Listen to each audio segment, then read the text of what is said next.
Today we're going to remove an old bottom bracket. This has got plate inside the bottom bracket, so we're going to remove this old bottom bracket. The style of bottom bracket is just a loose bearing bottom bracket, so we're going to remove this and we're going to put a sealed bottom bracket in there. So the first thing to do is pop the caps out, just with something sharp or a flathead screwdriver. Pop those caps out of there.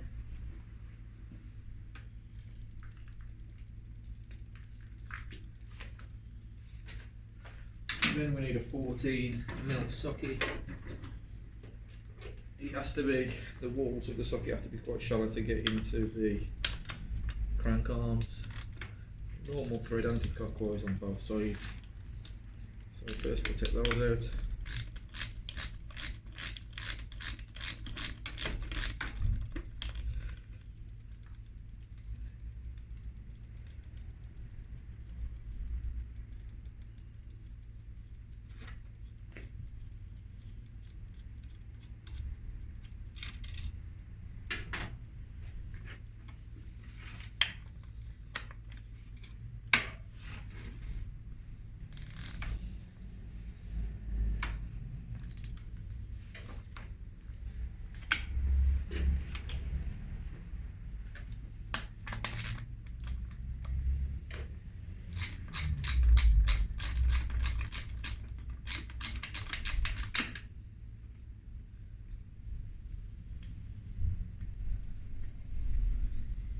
And then once you've got those out, you need a crank extractor.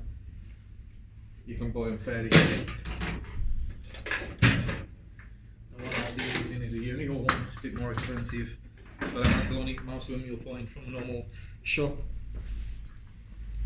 It's just this section without the handle. So this screws into the thread inside the crank there. Screw it down, tighten it up with a spanner, then screw this portion and it'll push the crank off.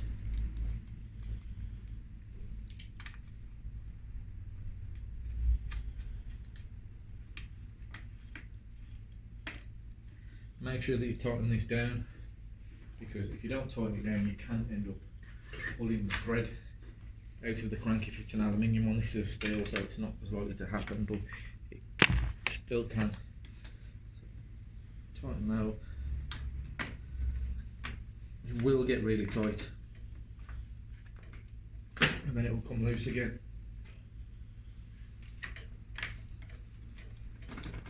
Shaking that off.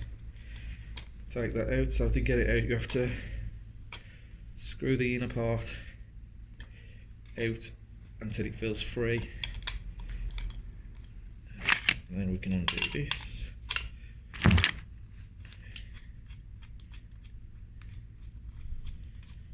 And there's the bottom bracket axle.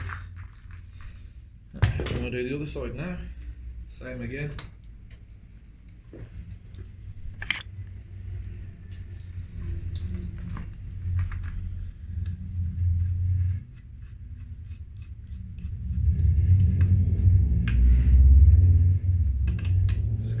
Tighten it down, and then in with the centre.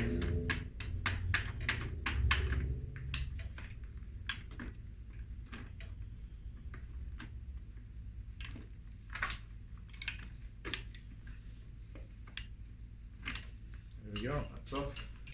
So those are just on a taper. So it's just a tapered hole with a tapered axle, and it's just a friction fitting. Put the point against each other, and the bolt pushes them down onto the taper and holds them in place. That can be difficult to get off sometimes. Those are nice and easy, but that's the tool you need. So, on this side is something called a fixed cup. So that there is the fixed cup. It's got two flats on it, and on the other side, take you around to see that one, is the adjustable side with the lock ring there. So you've got a lock ring on the outside, and then you've got two flats on the inside where the spanner goes on. So we'll just leave you on this side a second. So you can either, if you haven't got the right tool, which is a C spanner, like this, then you can just use a hammer and a screwdriver or a chisel to get that off, and that comes off like that. Now this is coming off with both the lock ring and the bottom bracket coupled together. Normally the lock ring would come off and then you'd have to put a spanner on the flats on there and undo that. There's the flats. So normally you'd have to put a spanner on there. That is separate from that, as you can see. There's the bearings. A little bit worn, a little bit loose. So they'll be going in the bin. And then we have to get the fixed cup off from the other side. So we'll take it back around there. This is normally the most difficult side to deal with. Sorry about that. So this is normally the most difficult side to get off. You've got two flats on there as well, and this one, amazingly, is only hand tight. So to get this off, you either need a big adjustable spanner that you can get onto them flats, or a set of Stilsons. But the proper tool is something like this. Fixed cup spanner, two flats on there, and that goes on the bottom bracket, cup, like that, and then you undo it. Like I say, this is unusual to have one so easy to get out. Normally they're in there damn tight and they're a bit of a nightmare. Sometimes what you end up doing is big washer on there, big spacer, bolt to hold the spanner in place, and then as you can see from the end of my spanner, you can give a bit of a belting with an hammer and it'll crack it and you'll be able to get it out. Undo that side.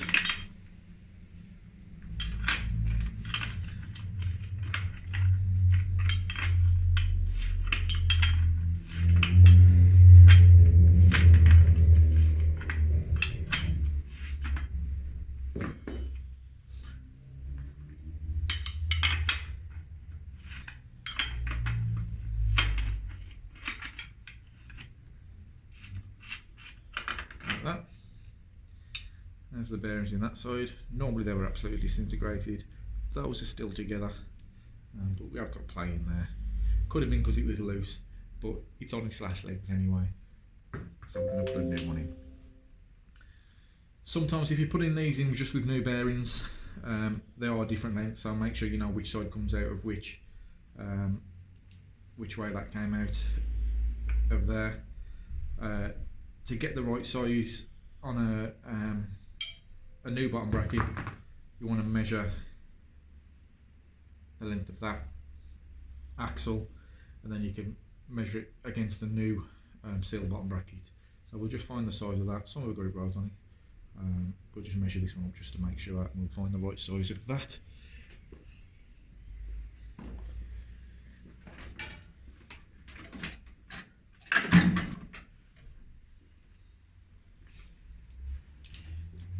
So we've got a vernier gauge here, and we there, so we can measure it on there, and that one is 125 millimeters. Now you can find that even measuring the size that doesn't get you the right bottom bracket, and the chain ring can be, the chain set can be too far away from the frame, and the gears won't change up into the big ones, or it'll be too close to frame, it won't change down into the granny ring. So also measure that distance from there, and then you can measure that against the new bottom bracket. So we'll find the right size for it. Just go through the bottom brackets we've got here and see if we've got the right size in stock.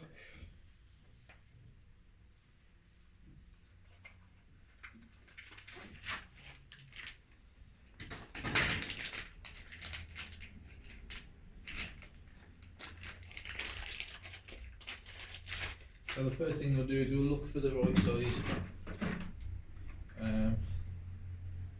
on the bottom bracket itself. See if we can find one around that sort of size. And then once we've found on the right size, we'll measure the actual bottom bracket against this one, which I'll show you how to do, just to make sure we're in the right ballpark.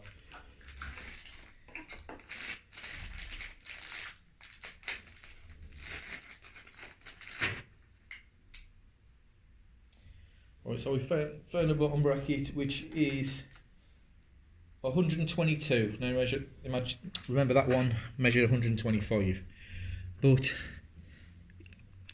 if you put those two together like that, that's also the crank end, and that's the end that would be on the crank as well.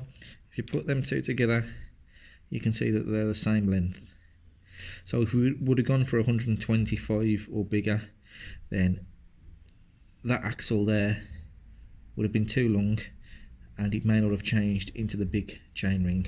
So the next step, now we've got the sealed bottom bracket. That's the sealed bottom bracket, that's all sealed in there, bearings are all inside. So the next step is to clean this bottom bracket shell out on the bike. So we'll just get rid of everything we can there, and we'll spray some stuff in there, degreaser, cleaner, whatever you've got, get it in there, get a rag in there and give it a clean. Make sure that the face of the bottom bracket is nice and flat as well. So we'll clean out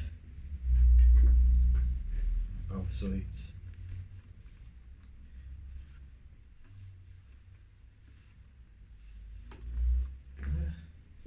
So to put the new bottom bracket in, unfortunately you do need a special tool.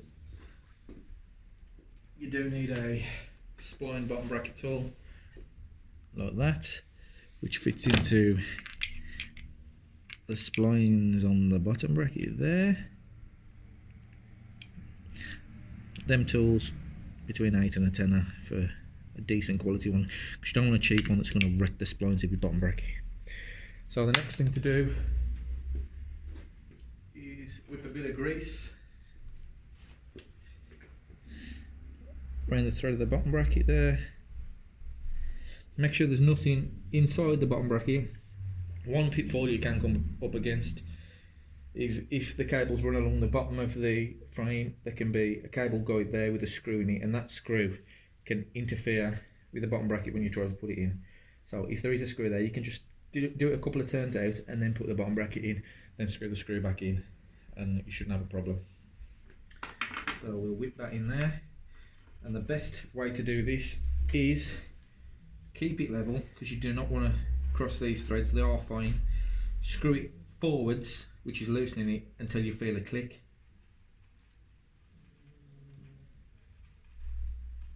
There.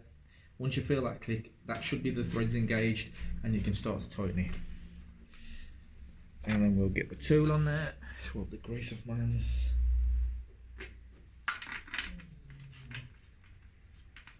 And screw that in.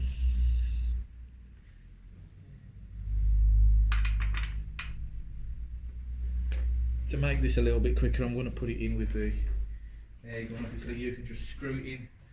See, it's going to get noisy.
compromise. There we go.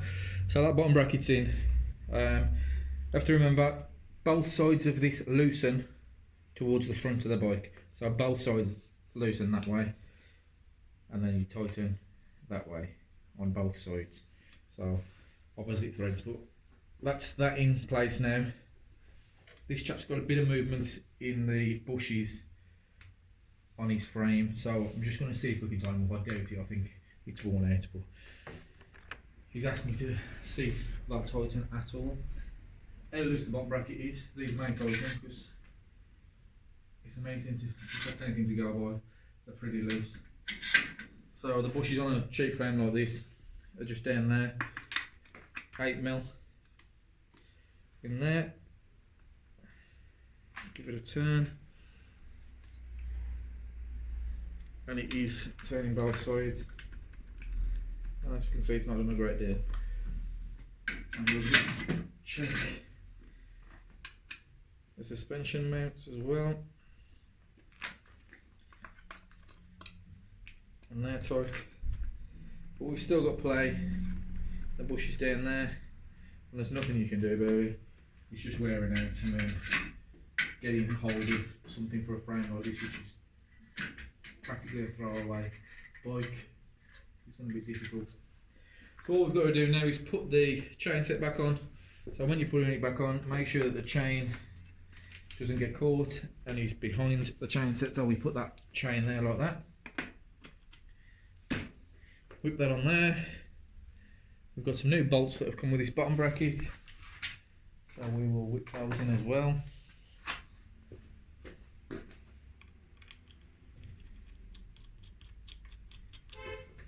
Make sure that the pedals are in the right place once they're on the arm. I have seen people put them on like that. Or like that. Just make sure they're in the right place. Tighten them down. I'll use the gun again, just to save time.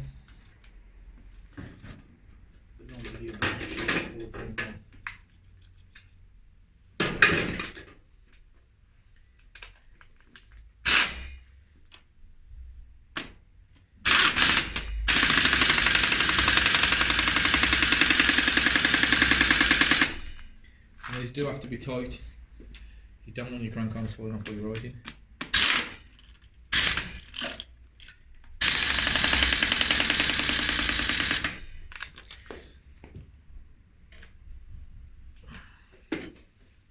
Put the chain back on.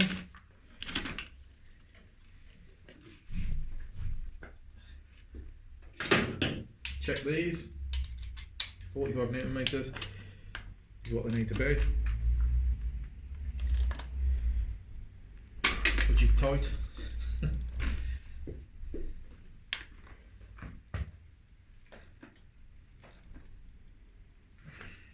There we go. And then we just check the gears, make sure the gears are working. So, where I'm waiting, second there, drops down to first, up to second, and into third. It's not coming off, it's not trying to come off, it's not rubbing on the chain. So that's all done. And then all we have to do is just pop in the covers.